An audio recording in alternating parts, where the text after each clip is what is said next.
em chamas para Deus. 2 Timóteo capítulo 1, 4 a 12, eu quero que você acompanhe essa leitura. Diz assim: lembro-me, é Paulo escrevendo a Timóteo, lembro-me das suas lágrimas, e desejo muito vê-lo, para que a minha alegria seja completa.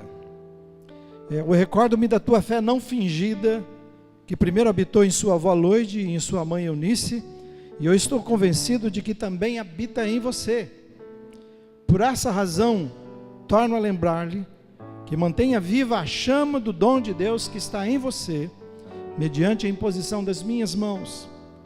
Pois Deus não nos deu um espírito de covardia, mas de poder, de amor e de equilíbrio.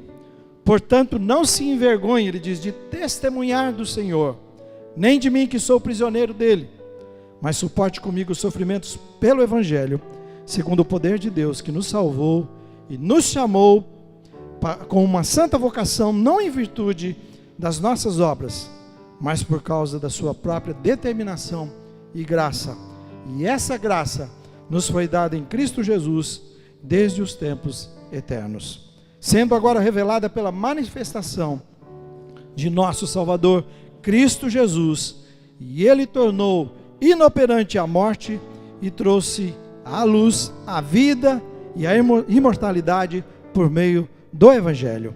Deste Evangelho, ele diz, fui constituído pregador, apóstolo e mestre, e por essa causa também sofro, mas não me envergonho, porque eu sei em quem tenho crido, e eu estou bem certo de que Ele é poderoso para guardar o meu depósito até aquele dia. Amém?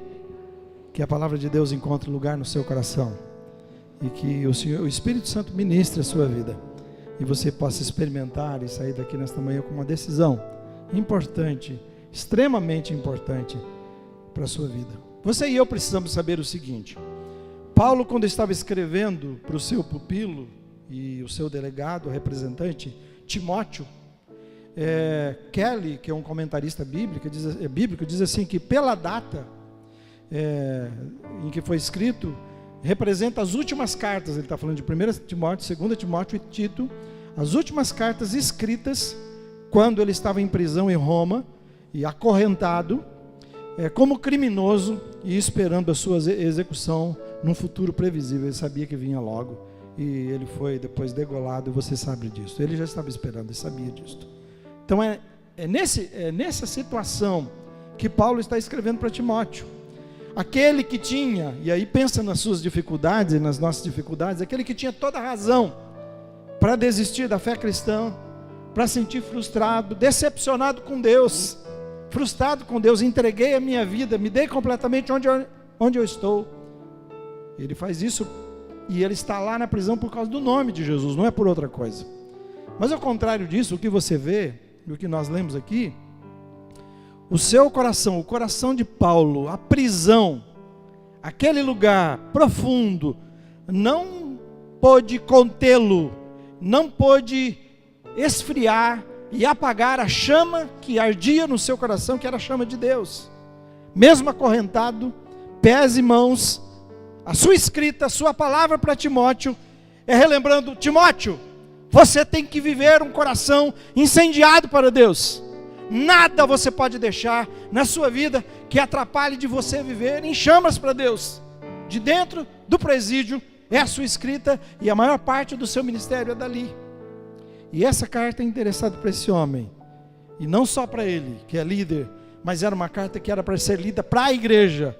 Paulo estava esperando: o meu coração está incendiado, eu incendeio o seu coração com essas verdades, e desejo que você viva uma vida incendiada e também incendeie o coração desta igreja. Esse era o desejo de Paulo, que ele vivesse assim, que a igreja de Jesus vivesse assim, que os discípulos vivessem com seus corações queimando, pegando fogo por Jesus Cristo. Agora, esse é o desejo para a minha vida e para a sua vida, esse é o projeto de Deus. Paulo está falando sobre isto. Como é que você e eu podemos viver? Como é viver em chamas para Deus? O que nós precisamos fazer? Quando eu olho para aqui, eu vejo para esse texto, eu vejo a primeira coisa, que é o seguinte: é preciso que você volte o seu olhar para quando tudo começou na sua vida. Vamos falar juntos? Volte o seu olhar para quando tudo começou. Quando eu pensei nisso aqui, claro, minha vida passou como um filme, eu voltei na minha história. que já vou contar um pouquinho.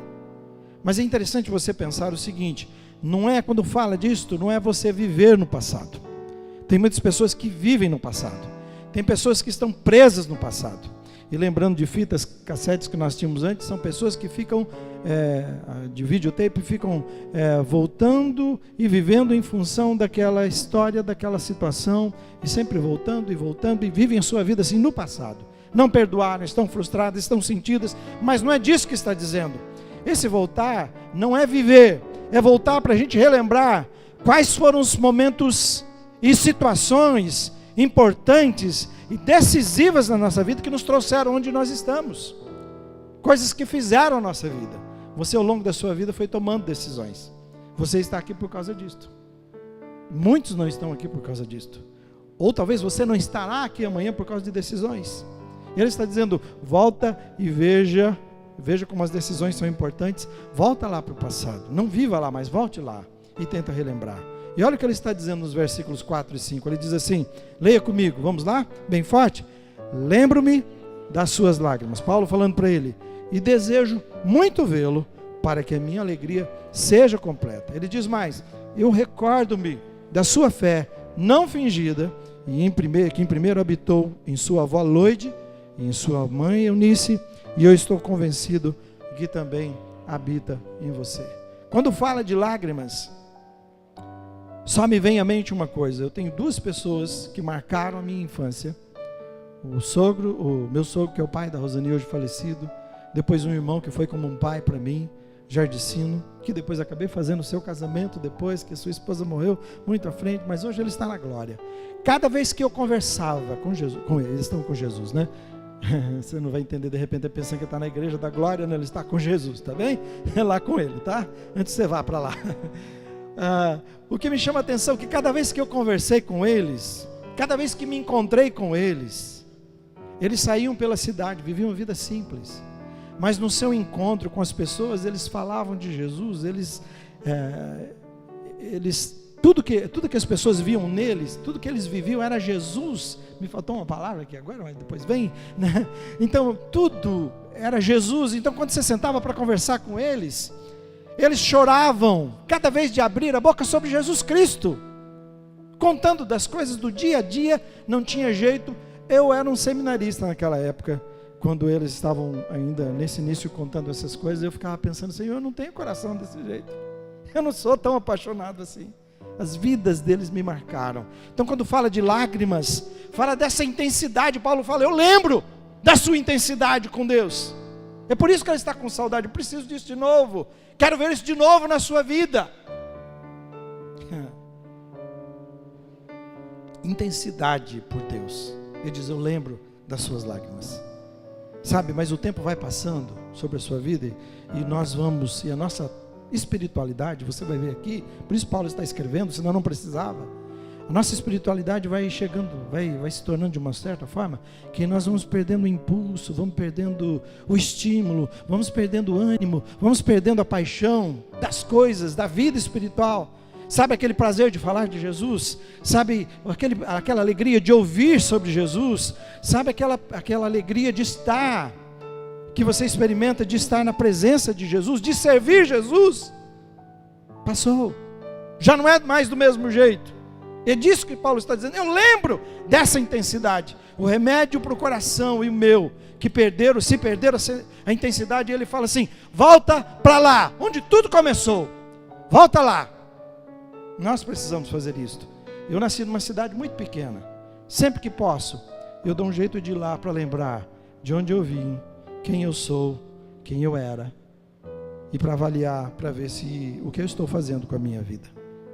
Sempre, lá eu tomei decisões importantes. E quando eu falo de voltar para ver a intensidade da sua vida, para você fazer algumas perguntas. Você consegue parar agora para pensar como é que começou a sua caminhada com Jesus? Você tem parado para fazer isto? Como começou? Você lembra de tudo? Como foi que você conheceu a Jesus? Qual era a situação que você estava vivendo?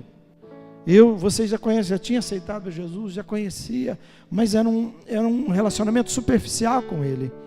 Eu tive um encontro verdadeiro num hospital, entrando em coma, É ali que eu me encontrei com Jesus, dei a minha vida, Ele me tirou de lá para uma nova vida. Então você lembra qual foi a história, qual é o contexto? Talvez você não tenha coisas assim para contar, mas qual era a situação que você estava vivendo, que você se encontrou com Jesus? Sabe outra coisa importante? Quem foram as pessoas especiais na sua vida? Pessoas muito próximas de você, ou distantes, não importa, mas que se importaram, que oraram, que se esforçaram por você. E eu penso mais em alguma coisa, que acreditaram em você, quando talvez você nem acreditasse em você mesmo, quando você olhava para você. Quem é essas pessoas, lá no seu início, que olharam e fizeram você ver além de você mesmo, das suas falhas, das suas dores, das suas decepções, das suas limitações, e disseram, não, há algo mais para a sua vida, Deus ama você, Ele tem muito mais. Lembra da alegria, do entusiasmo? O dia que a gente faz batismo aqui, não tem como eu descrever. No momento que a pessoa está se batizando, ele sabe que entregou a sua vida para Jesus, está passando por um momento tão especial com Jesus, Jesus entrando na sua vida, Ele testemunhando para todo mundo. Você vê as pessoas se desmancharem, chorando de alegria, porque agora eu tenho nova vida, Jesus me aceitou. Mas de repente agora você vem na igreja, onde está aquele choro? Onde está aquela sensibilidade? Onde está aquela paixão? Onde está aquele desejo? Para onde foi? Isso que Paulo está chamando atenção, alertando e tentando estimular Timóteo. Paulo não estava trazendo a memória de Timóteo por acaso. Falou, eu não estou fazendo, pode ver que se você ler todo, depois leia lá, você vai ver quantas vezes ele repete, eu quero trazer a sua memória, eu quero relembrar você, lembra, relembra. Ele está dizendo, tudo é sobre lembranças. Paulo estava dizendo, eu quero resgatar, Timóteo, a intensidade do seu coração para o Deus, porque eu tenho percebido que está passando. Então ele está dizendo para ele de novo, eu lembro das suas lágrimas, eu lembro das pessoas íntimas da sua vida. Está lembrando da sua avó? Está lembrando da sua mãe? Sabe o que eu lembro, irmãos, da minha vida? A minha avó é essa pessoa importante, que é espírita, que conhece a Jesus, se entrega, deixa e depois passa a aprender a palavra sem nunca estudar, aprendeu a ler, aprendeu na Bíblia, ensinaram ali, e ela se torna uma mulher tão poderosa de oração para Deus. Vó Lourdes, não Loide, mas Lourdes. Ela que me encontrava todas as vezes, que sem eu contar nada, ela sabia tudo sobre a minha vida. E sempre, olha esse namoro, filho, olha o que você está fazendo, como é que está a sua vida com Deus. Era assim. Eu lembro que quando ela se mudou para uma outra cidade, ela foi lá comigo, vem comigo, filho. Ela evangelizava, ela pregava a palavra, vem comigo. Ela foi até um dos líderes espirituais da cidade, na maior igreja, comprou uma Bíblia, porque eles vendiam Bíblia. Pegou a Bíblia, perguntou para aquele líder, essa Bíblia é a palavra de Deus? É a palavra de Deus. Ela é a verdade? É a verdade. Eu junto com ela, ali olhando o que ela fazia. Ele ia fazer, ela abriu a Bíblia, leu a Bíblia para ele, dizendo sobre imagens, esculturas e todas aquelas coisas. Falou assim, essa é a verdade da palavra de Deus. Você está pregando a palavra, você sabe a verdade, você é responsável por esse povo, pelo que você está ensinando. Uma mulher simples, que nem sabia ler direito. Assim. Ele está dizendo assim, volta para a sua vida, irmãos. Nenhum de nós está por acaso, nós estamos aqui porque Jesus nos ama. Amém, irmãos? Ele te ama. Ele tratou de colocar no seu caminho. Eu tinha tudo para dar errado na vida.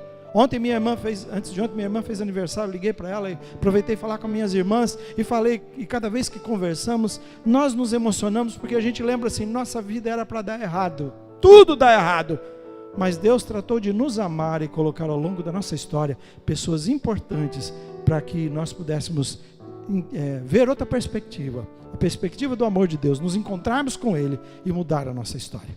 Então Deus tratou de colocar no seu caminho pessoas, situações importantes. Ele diz então, volta, olha, relembre e deixa Deus reacender a chama do seu coração. É isso que Ele deseja para você e para mim. Agora, Paulo desejava resgatar a intensidade do coração de Timóteo, lembrando essas coisas. Mas sabe, por que Paulo fala isto? Por que ele estava preocupado com isto? Olha o que aconteceu com a igreja de Éfeso, e eram palavras de Jesus. Apocalipse 2, 4 a 5. Jesus está falando de quando ele vai voltar. Ele está orientando sobre as suas igrejas. E essa é a palavra para essa igreja, dizendo para o pastor da igreja, falando sobre a sua igreja. Ele diz assim, vamos ler juntos? Todavia, há uma coisa errada. Você não me ama como no princípio. Pense, ele diz, naqueles momentos, ou naqueles tempos, do seu primeiro amor. Como está diferente agora? E volte-se para mim outra vez, e trabalhe como você fazia antes. Caso contrário, ele diz, eu virei e tirarei o seu castiçal do lugar dele entre as igrejas. Eram 7 igrejas.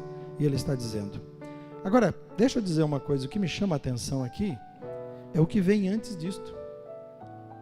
Porque Jesus é sempre assim, ele vai falar suas coisas positivas, se houver, vai falar as negativas, depois vai falar novamente coisas positivas. A gente chama isso de sanduíche, né?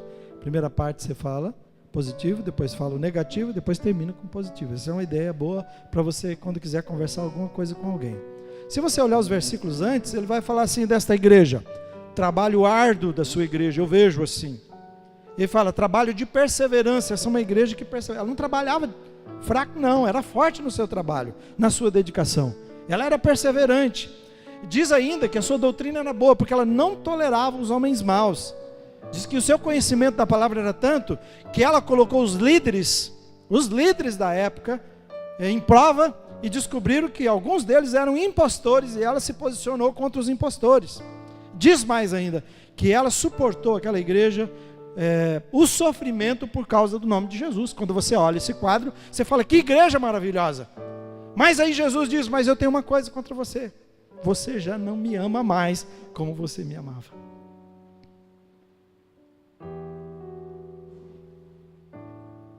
Eu não sei como está a sua vida. Eu não sei até se você acha que trabalhando em ministério, fazendo as coisas que você está fazendo, que você fala, não, eu estou dedicando, estou trabalhando, eu leio a palavra, eu quero cada vez mais, estou dando o meu melhor para Deus, mas Ele pergunta para você, seu coração não está esfriando? Na verdade aqui era um alerta, ele falou assim, vocês não esfriaram completamente, vocês têm coisas boas, mas se vocês continuarem nesse caminho, falou, vai chegar um momento que vocês vão se apagar completamente. Então diz, cuida com isso, cuida com o seu coração. Deus precisa despertar o meu coração e o seu coração. E a forma de despertar é trazer a memória. Como é que foi a nossa experiência maravilhosa com Jesus no início? E diz, voltar e comparar. Olha como era o seu amor. É do mesmo jeito? E saber depois que Deus deseja que você viva em chamas para Ele. Amém? Amém, irmãos? E um exercício para você aqui é, se você não fizer agora que já começou, vá para sua casa e depois reflita sobre como tudo começou na sua vida espiritual, as decisões importantes na sua vida. Relembre e deixe que isso incendeie o seu coração novamente para Deus. Amém? Segundo, vamos ver, para viver uma vida em chamas para Deus, a gente aprende com Paulo o que é? Reacenda a chama do Espírito Santo em você. Primeiro eu estou pedindo para você voltar para as memórias. Como foi a sua experiência? Como foi aquele dia? As coisas importantes. Agora nós estamos falando da presença do Espírito em nós. É interessante que houve muita confusão por muito tempo, porque as pessoas estão... Você já foi batizado no Espírito? Então a pessoa se converteu, recebeu a Jesus, mas não fui. Porque batizar é uma experiência, batizado no Espírito é uma experiência de ser cheio do Espírito. Então, a explicação e meu entendimento disso aqui é o seguinte, olhando para a palavra de Deus, todos que recebemos a Jesus fomos batizados no Espírito. Já eu vou te explicar o que é esse outro batismo. Todos fomos batizados no Espírito. E há uma diferença em ser batizado por Espírito, e você não precisa ser batizado sempre, mas eu e você precisamos buscar o senhorio dele sempre e buscar o enchimento dele sempre, mas batismo é um só. No dia que nós batizamos, se Jesus não entrasse na nossa vida, naquele batismo nas águas é o nosso batismo. Batismo de arrependimento, batismo quando o Espírito entrou no nosso, nós recebemos o Espírito de Deus, por isso fomos batizados nele e ele passou a viver em nós. Então foi o batismo da transformação de vida, ninguém pode se transformar, é o Espírito que nos transforma, é o processo de mudança da nossa mente, que é a metanoia, que nós chamamos, ou metanoel, mudança de mente, é essa mudança de 180 graus que damos, você está indo numa direção e vai para outra direção, essa é a mudança, por isso somos chamados de novas criaturas, é o batismo também da transformação do nosso corpo, porque diz que Deus não habita em templos feitos por mãos de homem, e ele passou a habitar, diz que o nosso corpo é o templo do Espírito Santo. Esse é o batismo, é a transformação. Você imagina agora, o Espírito Santo de Deus habita no seu corpo e você pode falar com ele, experimentá-lo a cada segundo, não é todos os dias, cada momento. Foi um batismo de poder, porque Jesus disse para os seus discípulos, fiquem em Jerusalém, até que do alto sejam revestidos de poder. Então recebereis poder ao vir sobre vós o Espírito Santo, e aí vocês vão passar a ser novas pessoas, novas criaturas, minhas testemunhas até os confins da terra, e por isso nós estamos falando desses discípulos hoje. Veja o que esses versículos dizem de 6 a 10, de reacender a chama. Paulo está dizendo, por essa razão, vamos ler juntos? Por essa razão, torno a lembrar-lhe que mantenha viva a chama do dom de Deus que está em você, mediante a imposição das minhas mãos. Pois Deus não nos deu espírito de covardia, mas de poder, de amor e de equilíbrio. Portanto, não se envergonhe de testemunhar do Senhor, e nem de mim, que sou o prisioneiro dele, mas suporte comigo os sofrimentos pelo Evangelho, segundo o poder de Deus. O versículo 9, que nos salvou, o poder de Deus que nos salvou e nos chamou com uma santa vocação, não em virtude das nossas obras, mas por causa da sua própria determinação e graça. O Espírito Santo em nós é o poder de Deus. E aqui o versículo, eu resumo para você da seguinte forma, diz assim, que o poder de Deus é o poder que vence a covardia, e diz que nos dá coragem para ficar firme na palavra, quando todo mundo está contrário, coragem para ter um comportamento que todo mundo faz de outra forma, mas eu tenho coragem por causa do poder do Espírito Santo em mim para ser diferente. Como eu disse, não seja mais um no domingo passado. Poder de amor e de equilíbrio, diz, para você viver uma vida que ama, que se sacrifica pelas pessoas, que ama a Deus acima de todas as coisas, uma pessoa equilibrada. Poder para testemunhar, ele está dizendo, testemunhar do Evangelho. Ele diz ainda, poder para suportar os sofrimentos por causa de Jesus. Diz mais ainda, poder para viver em santidade, como sal e luz que somos nesse mundo perdido, mundo de trevas, que não sabe o que fazer e nem discernir entre mão direita e esquerda. Isso é o poder do Espírito em nós. Tem um comentarista que diz isso que está aí, o seguinte, diz, vamos falar juntos, não poderemos vencer hábitos antigos e arraigados, sermos crentes de oração e de ação de graças, sem o poder do Espírito Santo em nossas vidas. Quantas pessoas chegam para mim e dizem assim, olha, eu não decidi por Jesus ainda, que eu estou tentando mudar a minha vida, a hora que eu melhorar, deixar de fumar, beber, mudar tal coisa, então eu vou receber Jesus. Outras pessoas estão vivendo, começaram a sua vida nova com Jesus Cristo, por isso nós temos que voltar ao passado e relembrar o que vivemos e quais eram as verdades para a nossa vida. Quando você e eu recebemos a Jesus, mudança de mente, nova criatura, nós somos, mas as dificuldades que você tem com os maus hábitos na sua vida, e você fica tentando se esforçar no seu poder e na sua capacidade para mudar essas coisas na sua vida. Eu preciso de Jesus antes eu preciso de Jesus durante, depois que eu recebi. Se não for o poder dele na sua vida, você não vai mudar os seus maus hábitos, não há jeito.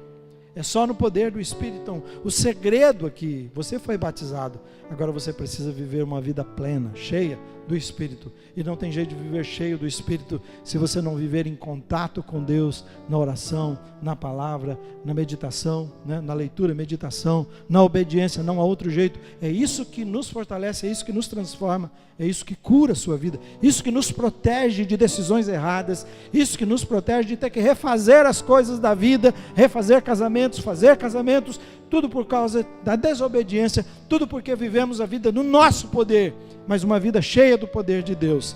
Ajuda-nos a viver a vida abundante que Ele comprou para nós na cruz. Porque Ele deseja uma vida controlada pelo Espírito, para mim e você. Mas veja o que a própria Bíblia diz, em Efésios 4:30, não tem lá, mas diz assim que Paulo está dizendo, não entristeçam o Espírito Santo. Depois Tessalonicenses 5:19 diz, não apaguem o Espírito Santo. E quando Paulo está dizendo aqui para reavivar, ele falando também não esfrie.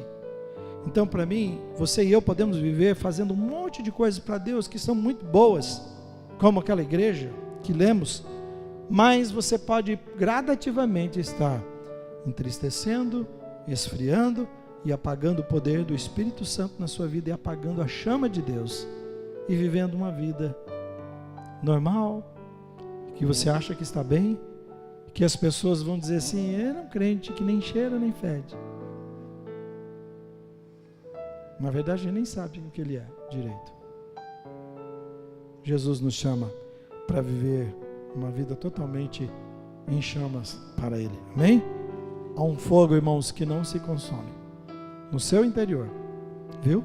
O limite é seu, mas dentro de você habita o Espírito Santo de Deus. Amém, irmão? Esse é um fogo que não consome, um fogo que não tem fim. É o fogo do poder de Deus na sua vida, aguardando ser soprado por você. Ninguém mais, só você pode soprar essas brasas vivas e incendiar o seu coração. Por isso, a recomendação aqui e o desafio para o seu coração é: reacenda o Espírito, a chama do Espírito Santo em você. Amém? Você pode começar confessando pecados não confessados, falando em reacender, olhar para a sua vida. Lembra lá, olhar para o passado e ver coisas maravilhosas que você viveu e retomar de lá. Agora, é olhar para dentro da sua vida e ver como está a chama, como está o Espírito. Quem sabe você vai encontrar pecados não confessados, hábitos não vencidos que Satanás diz para você: chega, não adianta, você já tentou muitas vezes. Se entrega, não tenta mais. Você pode começar reconhecendo: nossa, minha vida está apática, fria. Ler a Bíblia para mim, ir à igreja, cantar aqueles louvores, servir a Deus está sendo pesado. Você pode começar dizendo assim: chega de viver assim, eu quero muito mais, eu quero tudo o que Deus tem para mim. Amém? Diga assim: eu quero tudo o que Deus tem para mim. Eu quero muito mais. Tem uma música assim, né? Eu quero muito mais e muito, muito mais de ti. Diga isso para Deus. Eu quero muito, muito, muito mais de ti. Amém? Então você pode começar dizendo para o Senhor: eu me apresento hoje em consagração e eu desejo ser um sacrifício vivo, santo e agradável a Deus. Diga isso: eu me apresento, Senhor, em consagração, no desejo de ser um sacrifício vivo, santo e agradável. Santo e agradável. Aleluia. Em último lugar, para viver uma vida em chamas para Deus, fale comigo: viva cada dia em função daquele dia. Vamos falar juntos? Jesus disse que onde estiver o seu coração, ou melhor, onde estiver o seu tesouro, estará lá o seu coração. Aí eu descobri que eu posso pregar o que quiser sobre o céu e a eternidade para você, que não vai fazer sentido. Porque se o seu tesouro está aqui nessa terra e não na eternidade, tudo o que o seu coração busca e deseja está relacionado a isso que é passageiro, esta vida aqui. Por isso a questão não é nem o lugar, na verdade é onde está o seu coração, o que é que você considera importante demais para a sua vida. Então não é sobre terra e céu que temos que falar, é sobre tesouro, o que é importante. Se a obra de Deus não é importante para você, você vai gastar o seu dinheiro com tudo, não precisa nem falar duas vezes, você está fazendo. Quando é para a obra de Deus, se o seu coração não está nela, filho, você colocar um dinheiro no seu coração voluntário para a obra, você não vai colocar mesmo. Mas você é capaz de investir em você, em um monte de coisa, fazer tantas coisas, investir numa vida que vai passar e que você não vai levar com você. Não vai. Mas eu não estou falando só de dinheiro, estou falando de tudo. Onde estiver o nosso tesouro, nosso investimento, nossa vida, nossa dedicação, nossos recursos, cada minuto, tudo estará lá. Essa é a grande questão. E quando eu estou dizendo viva em função daquele dia, viva cada dia em função daquele dia. Para mim essa é a grande diferença da vida de Paulo. Ele diz no versículo 11 e 12, leia comigo, vamos lá? Deste evangelho fui constituído pregador, apóstolo e mestre. E diz: por essa causa, ele diz, também sofro, mas não me envergonho, porque eu sei em quem tenho crido e estou bem certo de que Ele é poderoso para guardar o meu depósito até aquele dia. A gente podia fazer só uma pregação sobre esse texto. Deixa eu citar para você. As coisas que Paulo sabe está decidido aqui. Se você olhar para os versículos. Paulo sabe quem ele é. Paulo sabe quem ele é. Paulo também sabe qual é a sua causa aqui. Paulo sabe quem é o seu Deus aqui. Paulo sabe o que o espera. Então deixa eu falar um pouquinho, quem ele é? Ele diz assim, eu sei que fui chamado por Deus, constituído pregador, apóstolo e mestre. Eu sei quem eu sou. Se você não souber quem você é, o restante não faz sentido. Você precisa saber quem você é. Paulo também, eu sei qual é a minha causa, qual é o propósito da minha vida, a missão da minha vida. Ele diz, a missão da minha vida, tudo isso, pregador e apóstolo e mestre do Evangelho de Cristo. A causa da minha vida é o Evangelho de Cristo. Ele diz, eu fui chamado para o Evangelho, eu fui constituído para o Evangelho. Ele diz, eu sofro pelo Evangelho, eu não me envergonho do Evangelho. Não me envergonho. Essa é a minha causa, esse é o meu propósito. É por isso que eu estou em prisão. E não estou preocupado com a prisão. As cadeias não podem me prender. Mais ainda, ele sabia quem era o seu Deus. Ele diz assim, eu sei em quem tenho crido, e eu estou certo que Ele é poderoso. Amém, irmãos? O problema é eu não saber quem eu sou. Você não saber quem você é, como cristão, como discípulo. Você pensa que é membro de igreja. Você pensa que é apoiador de igreja. Jesus diz, você é seguidor de Jesus. E é porque você está aqui para ser discípulo de Jesus. Essa é a minha causa, essa é a sua causa, a sua missão.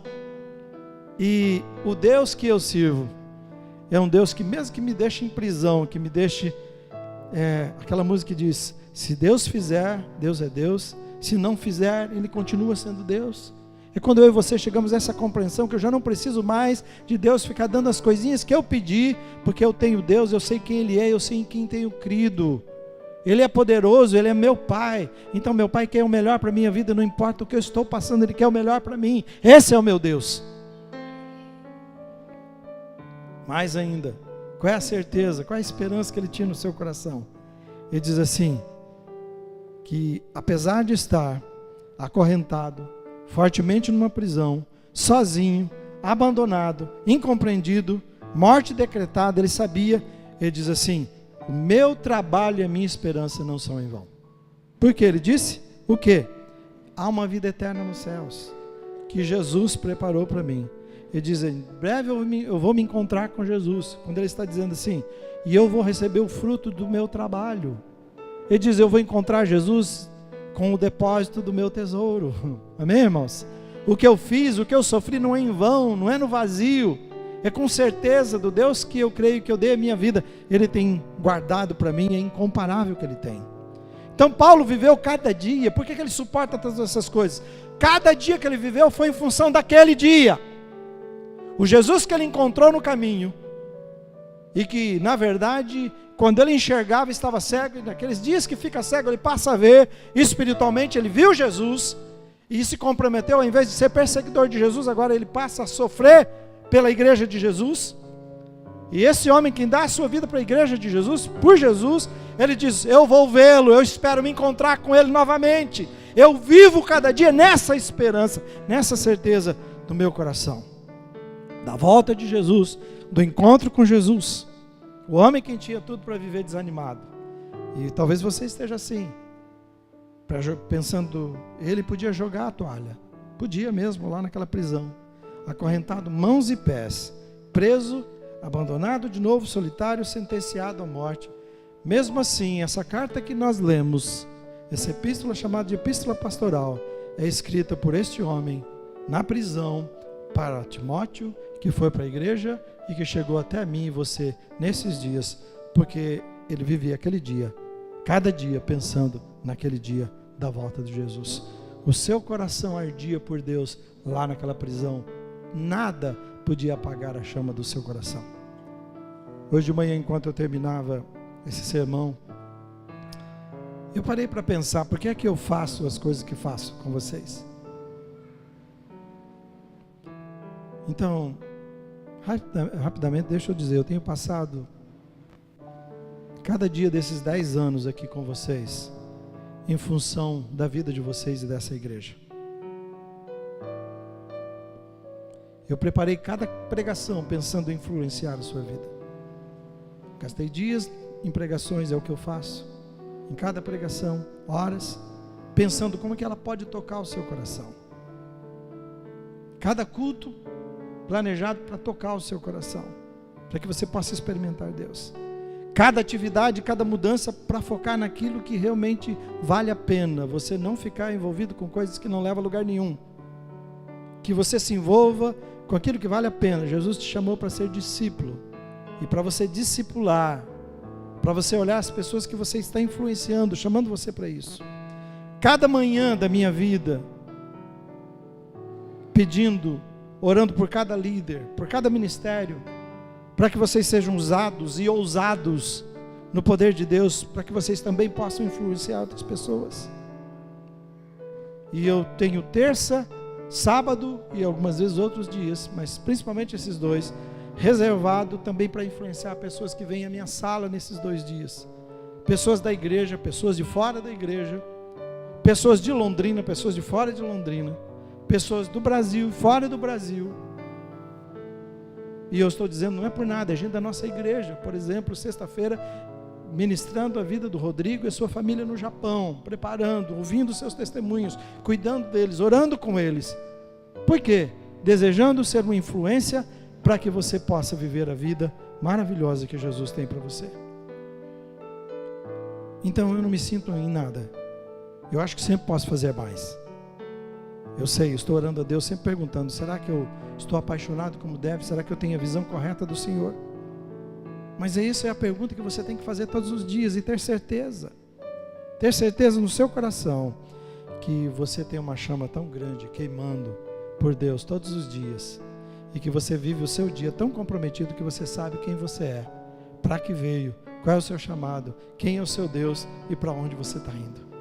Quem não sabe para onde vai, pode chegar a qualquer destino, tá bom. Quem não sabe quem é, qualquer coisa que faz também serve.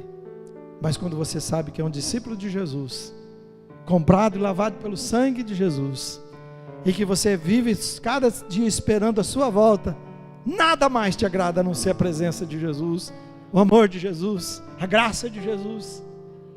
Nada mais. A santidade de Jesus, nada mais te agrada.